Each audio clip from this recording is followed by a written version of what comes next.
So this is a follow-up video about the Dyneema sailboat rigging one I did a little over a year ago.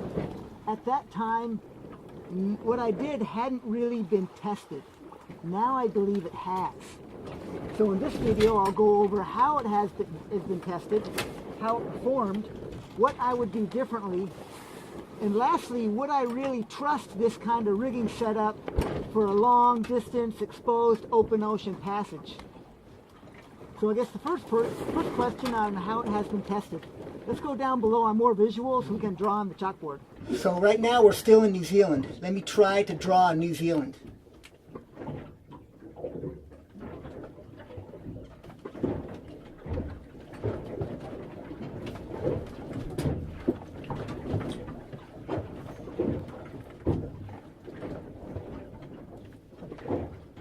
Okay, there's a funky sketch. So when I did that rigging was done here in Nelson. Let's use a better pen. And then in Nelson, we went over to Marlborough Sounds.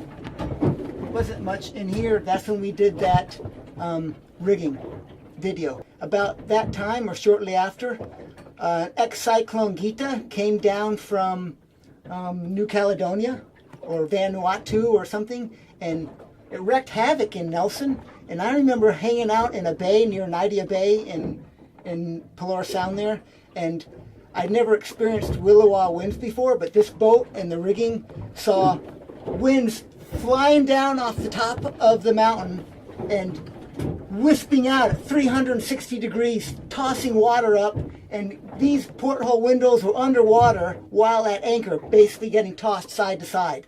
And the rigging held up fine. Then we sailed around, bounced around some more, and spent the winter in Picton, and on a mooring where we saw similar Willowa style winds multiple times with this boat and other boats in that anchor, you know, with major winds sideways.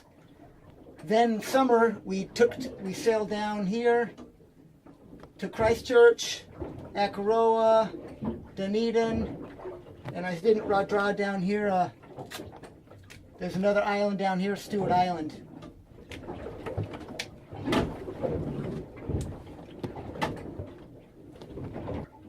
While we were down there, multiple people had told us about rocks moving past them while they were hanging out on anchor down there. And is that some kind of inside joke or something like that? Until it actually happened to us. With 70-mile-an-hour winds pushing us back, dragging anchor, we watched some rocks fly by beside us. We explored around a bit more, Stewart Island, down to the southeast coast, and then back up here, went to Dunedin. Once off the coast of Dunedin, where it had been blowing 25 knots for a day or so, it mellowed out to 15 knots, you know, from the northeast for a little while, a few hours, and then all of a sudden, in the span of 30 minutes, that 15-knot northeast winds with the seas starting to mellow out a bit changed to 35 knots from the southwest. In 30 minutes, it went from sunny to rainy, wicked wind from the south, blowing up that northern swell into a wicked chop.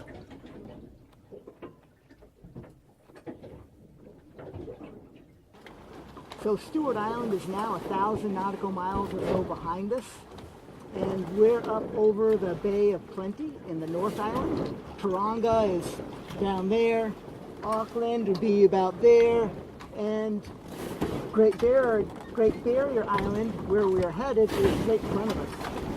And this seems like a really nice, calm, easy sailing day compared to what this rigging has been through the last year.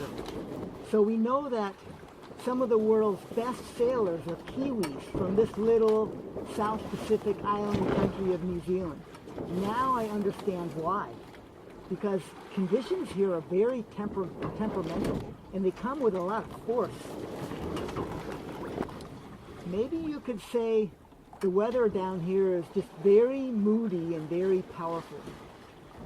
So the 3,000 or so nautical miles of testing that this rigging has gone through since the first video has been more on the extreme side, from 45 knots of hove to on the run, broad reach, different sailing configurations, not motoring, to basically sitting around in 4 to 5 meter swells between storms and no wind. So how has it fared? Let's check it out. So my biggest worry was the chain plates, and here's the one on the aft end of the mizzen mast where it flexes the most. And if you look at it, it's like there's a little bit of melting, but it's not nearly as bad. I mean, I've got a couple of these guys spare down below. I thought I'd have to have replaced them by now. But that guy looks fine. I have had to retighten all of these shrouds more often than I expected. So probably between every passage, I would check them and retighten them. But I've had to do it less. They've needed less retightening. So right now, I haven't tightened these guys in about 900 miles, and they could use a little tightening, but it's not bad. I will, the next stop, I'll tighten them again. Before I suggested some of this heat shrink tubing. Now I'd say forget the heat shrink tubing, because what happens there is it melts it. Let me show you. So I took two major lessons from this. One was to plan on retightening more often initially than you'd think, but this need decreases significantly after a couple thousand miles. And two, to protect with rigging tape any Dyneema that touches anything and everything that has a chance of chafing it.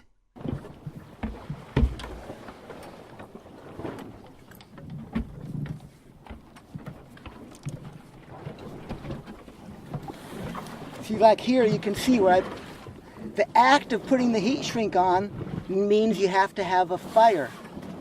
And that fire compromised. It melted the line we want to protect. So I would say going forward, forget the heat shrink tubing. Instead, use rigging tape, that sticks to itself.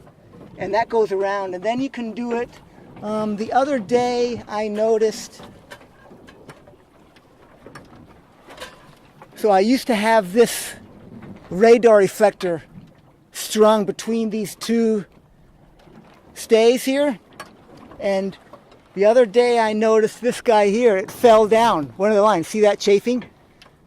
So that aged it about 5 years. In just a couple hours time, that aluminium radar reflector chewed away. It aged it probably 5 years. These back stays are about 5 years old, and now these other stays that are like 1 year old look about the same age up there. So I'll keep an eye on it, but I don't think it's bad because it's way stronger than it needs to be anyway. And I changed it around. Let's see if there's a better view with the light here. So I changed the setup of the radar reflector to have the nylon tubing. And I'm curious, this nylon tubing's only a couple days old, and there's been no chafing down here I see yet, but I'm kind of more interested to see what wins. Will the Dyneema cut away the nylon tubing, or will the nylon tubing cut away the Dyneema? If I notice it cutting away the Dyneema, then I will simply put some rigging tape over it to protect it.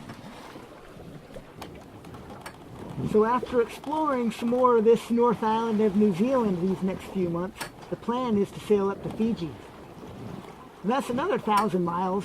And it may be easier trade wind type sailing, but it's still exposed, open ocean, no help along the way. And once you get to Fiji, how easy would it be to do boat work? Doing re-rigging or anything? I'll bet you it'd be a real challenge. So how comfortable, or I guess the question is, do I feel comfortable sailing up there with this current Dyneema rigging setup? Absolutely.